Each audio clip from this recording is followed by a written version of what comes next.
Assembling your content. Once you have your content created, it's time to start looking at the rest of the process. The next step after you have your content written and recorded is to assemble the information into a package for distribution either through the internet or by shipping an actual physical product.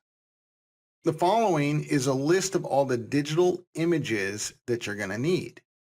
So the first is your book or ebook cover. That's the main product, and that's got to be eye-catching. Okay, then you have the CD/DVD cases and faces. Now, keep in mind, these are digital products for selling something, digital delivery. It's just you're creating the illusion of a product with CD. You're probably going to be giving them MP3 files, but you're going to show it, as you see in the diagram here, as an actual CD. Okay, then you're going to have your action guides, which is, that's going to be either spiral bound or it's not going to look as thick. It's different than the main course, okay? Kind of a workbook, if you think about it that way. And then you're going to want a picture of the entire bundle, everything put together in one image.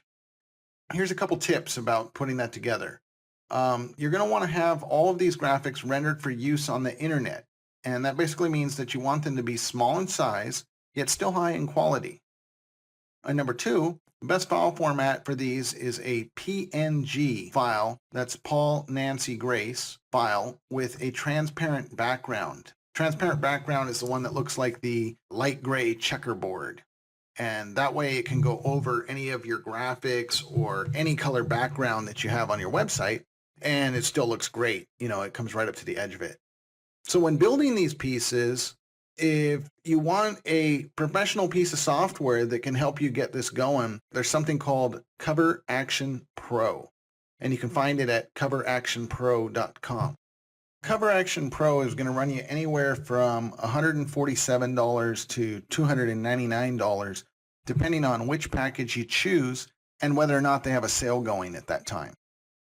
So now let's talk about actually shipping a physical product, okay? I like physical products for several reasons. Physical products, they have a lot of value to them, okay? Remember we talked earlier about the illusion of results and people having something on the shelf?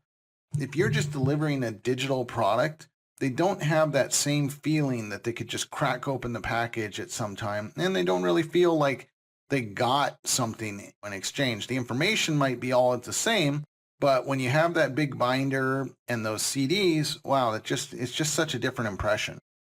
The baby boomer, which is, people in the, I would say 50 plus range, 60 plus range right now, they love physical products. They like something they can open and they can hold.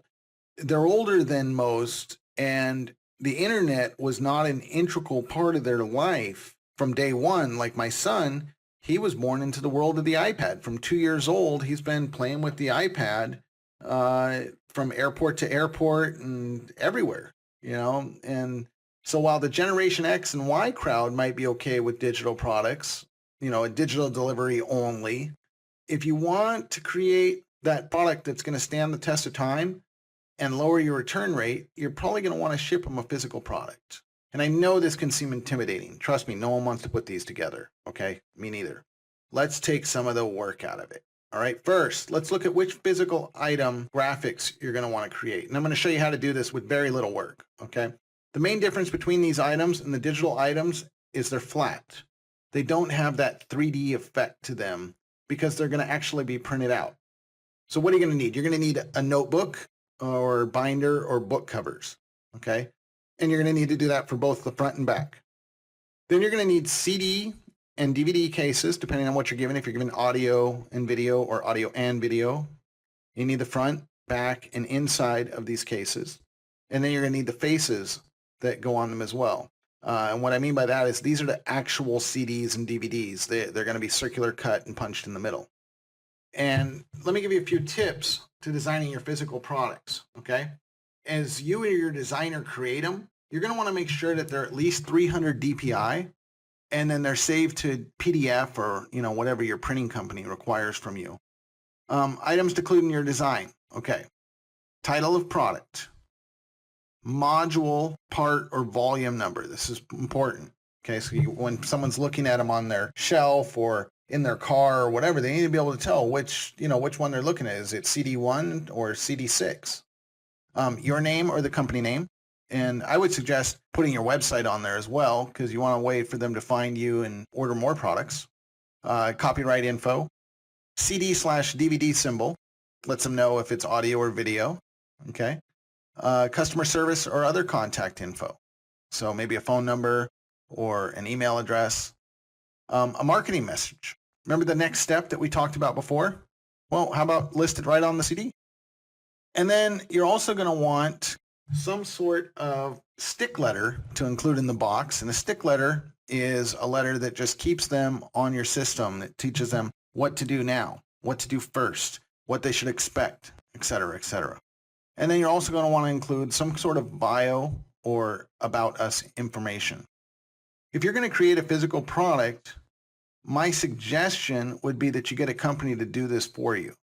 There's a company called Vervante. That's Vervante, and they're at vervante.com.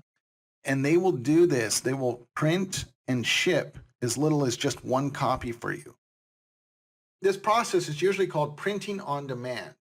That means that you don't have to stack your garage with hundreds of books and CDs to have them be completely obsolete as soon as one aspect of your training changes or Google does an update. You know what I mean? I know. This is amazing. It's amazing that they'll do this. Okay, so my suggestion would be to go on vervante.com and look through all the product spec sizing requirements. If you look at it there and then you ask your designer to make it from there, then it's a good chance that they're going to fit together. And once you figured out what you want, just give those dimensions directly to your designer. I've included a link. You can go ahead and use that link to click through and get those specs.